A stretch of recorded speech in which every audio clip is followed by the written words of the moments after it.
کے عالم اور اتنے بڑے محدث اور اتنے بڑے عالم کہ جن کا علماء کے سامنے نام لو تو ان کے سر ادب سے جھک جائیں، اتنی بڑی شخصیت اور اعلی حضرت کے شیوخ میں سے ہے.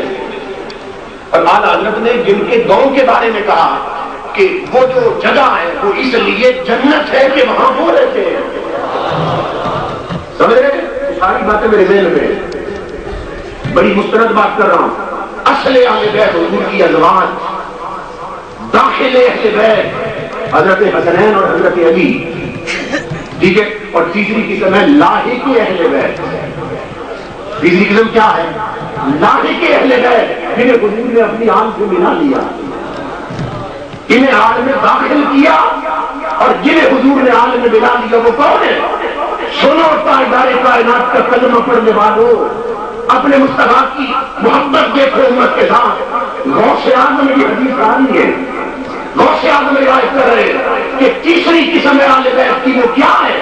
فرمایا میرے رسول نے کل تقی من علی، قیامت تک آنے والا ہر متقی شخص محمد کی آل میں شامل ہے.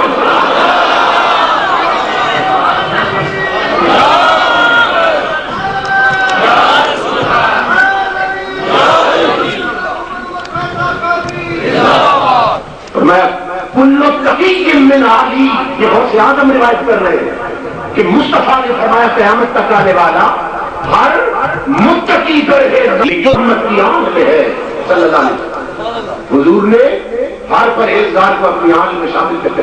یہ ہے لاحق اہل بیت. اب یہ کس نے سمجھ گئے نا تو پتہ کیا چلا؟ بد عقیدہ بد مذہب آل رسول نہیں ہو سکتا، اہل بیت میں سے نہیں ہو سکتا. بے شک شجرہ نسب اٹھائے پھرے کہ دیکھو جی میرے تو ملتا ہے، نہیں ملتا، قرآن نے خارج کر دیا. اب جب یہ سمجھ گئے، اب میں بتاتا ہوں کہ جن کا آج ذکر کر رہے ہیں ان کا مقام کیا ہے، تاکہ دھوکہ نہ کھائے. انہی کی بات ہونے لگی جن کا تعلق ہے حضور کے ساتھ، عمل کا بھی عقیدے کا بھی. اللہ نے فرمایا کل لا اسألکم علیہ اجرا الا المودۃ فی القربى. اے میرے حبیب اپنی امت سے فرما دے لا اسألکم علیہ اجرا، علیہ یہ جو ضمیر ہے اس پہ غور کرنا ہے. آقا فرماتے ہیں میں اس پر، علیہ کا معنی اس پر، میں تم سے کوئی بدلہ نہیں لیتا، کوئی ریٹرن نہیں مانگتی، کوئی معاوضہ طلب نہیں کرتا. کس پر؟ یہ سوچنے کی بات. ریٹرن نہیں مانگتے حضور، بدلہ نہیں مانگتے. کس پر؟ فرمایا اس عطا پر. علیہ کا معنی جس کی مرضی تفسیر اٹھا لے، کیا اس احسان پر کہ تم کافر تھے میں نے تمہیں مسلمان بنایا، تم خود ناشناس تھے میں نے تمہیں خدا شناس بنایا، تم چلتے تھے تم پر شیطان اترتے تھے میں نے تمہیں اپنے قدموں میں بلایا، اتنا بلند کر دیا کہ تم میری مجلس میں آنے کے لیے گھروں سے نکلتے ہو، تمہارے قدم بعد میں اٹھتے ہیں، نوری فرشتے گر کر زمین پہ پر پہلے بچھا دیتے ہیں. میں نے اتنی بلندیاں دی اس احسان پر، میں تم سے کوئی بدلہ نہیں مانگتا. میں نے اتنی عظمتیں دی اس احسان پر، کوئی بدلہ نہیں مانگتا. تم جہنم میں گر رہے تھے میں نے پکڑ کر جنت کا وارث بنا دیا. لا اسألکم علیہ اجرا، میں اس پر کوئی ریٹرن نہیں مانگتا. میرے احسانات ہیں تم پر مگر اس پر کوئی بدلہ نہیں مانگتا. سردیوں کی لمبی راتیں تورمت قدما، میں مصلی پہ رویا تڑپا ساری رات، میرے قدم سوج کے بھٹ گئے، خون نکلا.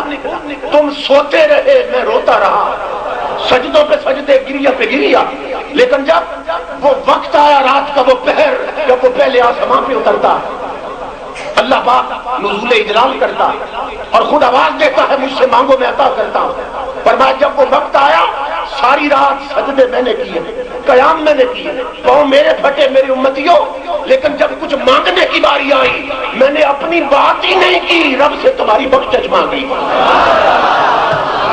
ان احسانوں پر میں تم سے کوئی بدلہ نہیں مانگتا، ان عطاؤں پر میں تم سے کوئی بدلہ نہیں مانگتا. اگر الا المودۃ فی القربى، اگر میرے احسانوں کا کچھ حیا ہے تو پھر ایک کام کرنا، میرے قریبیوں سے پیار کرنا. توجہ طلب ہے. اس پر ایک اعتراض کیا گیا. اعتراض یہ کیا گیا کہ پہلے نبی ان کا ذکر ہے قرآن میں، وہ قوموں کو جب تبلیغ کرتے تھے تو حضرت موسیٰ علیہ السلام، عیسیٰ علیہ السلام وہ کہتے ہیں ان اجری الا علی اللہ لا اسألکم علیہ اجرا. پہلے نبی امتوں سے کہتے تھے کہ یہ جو ہم نے تمہیں تبلیغ دین کی اور اللہ کا راستہ دکھایا، اللہ کی معرفت دی، اس پر یہ احسان ہے، مگر ہم تم سے کوئی بدلہ نہیں چاہتے. ان اجری الا علی اللہ، ہمارا بدلہ ہمارے رب کے پاس. تو پہلے نبی تو کہے ہم کوئی بدلہ نہیں مانگتے، اور تاجدار کائنات ایک شے مانگ لے تو پھر تو عظمت مصطفیٰ میں کمی نظر آتی ہے نا، کہ پہلے سوال نہ کرے پہلے نبی اور حضور امت سے ایک بدلہ مانگ لے. چلو ایک شے تو مانگی، یہ اعتراض. اس کا جواب دیا گیا کہ لفظ الا جو ہے نا یہ مستثنی منقطع ہے. عربی گرامر کی بات، مفسرین نے یہ جواب دیا، بعض محققین یہی جواب میری نظر سے گزرا. لیکن اللہ کی عطا سے عرض کر رہا ہوں،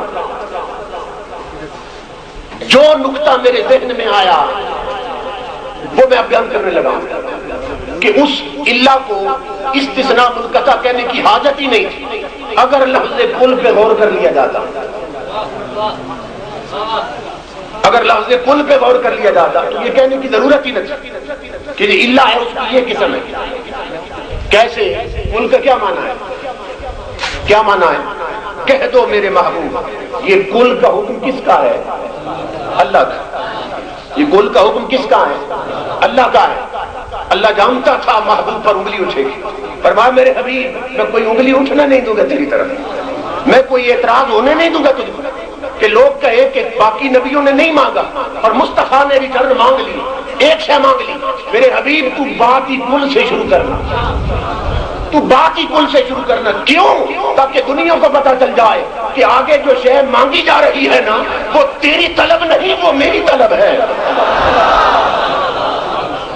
کل یہ میں حکم دے رہا ہوں، جو شے تو مانگنے لگا ہے وہ تیری طلب نہیں، وہ میری طلب ہے. آقا کیا کرے؟ اللہ کی طلب کیا ہے؟ فرمایا لا اسألکم علیہ اجرا الا المودۃ فی القربى.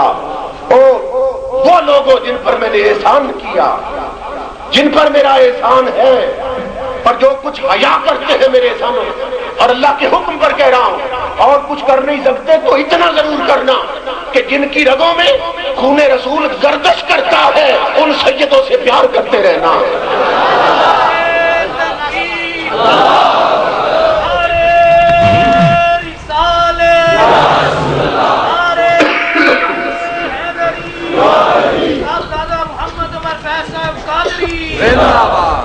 جنہیں آل رسول کہتے ہو ان سے محبت کرنا، جن کے جسم میں میرا خون چلتا ہے بس ان سے محبت کر لینا.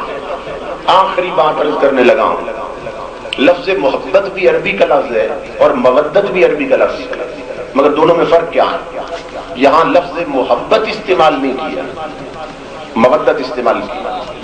فرق یہ ہے کہ جن دو ذاتوں میں محبت ہوتی ہے، کسی کو اگر کسی سے محبت ہے جدا کر دو وہ زندہ رہ سکتا ہے. جن دو ذاتوں میں محبت ہے جدا کر دو زندہ رہ سکتے ہیں، لیکن جب مودت ہو جائے جدا کرو مر جائیں گے.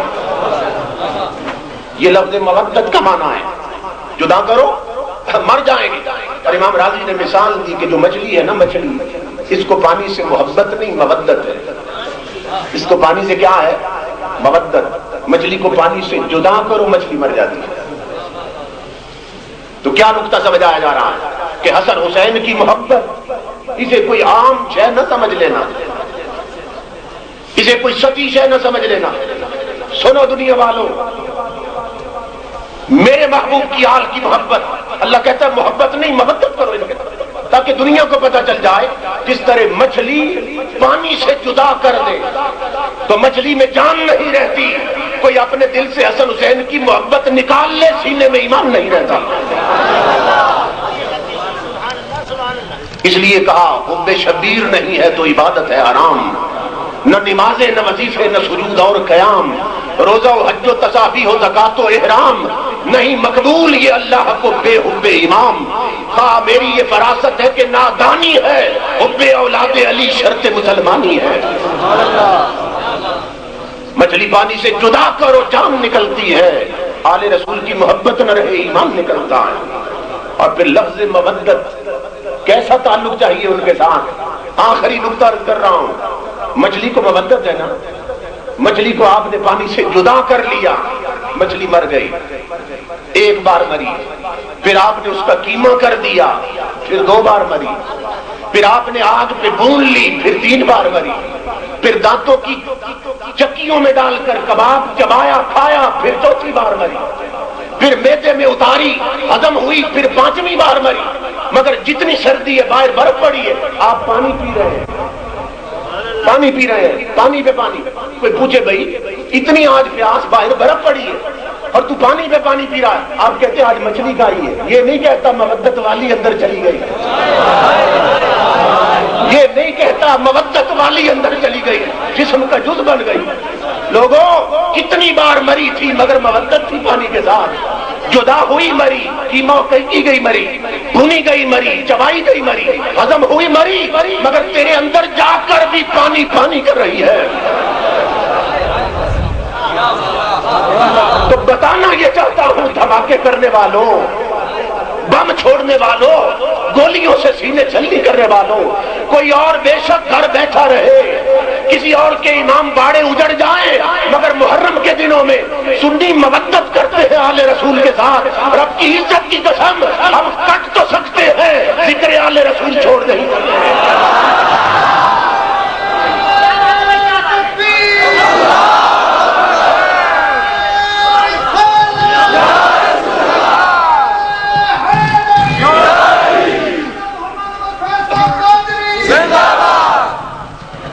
اب جس کے جی میں آئے وہی پائے روشنی، ہم نے تو دل جلا کے سر عام رکھ دیا، وما علینا الا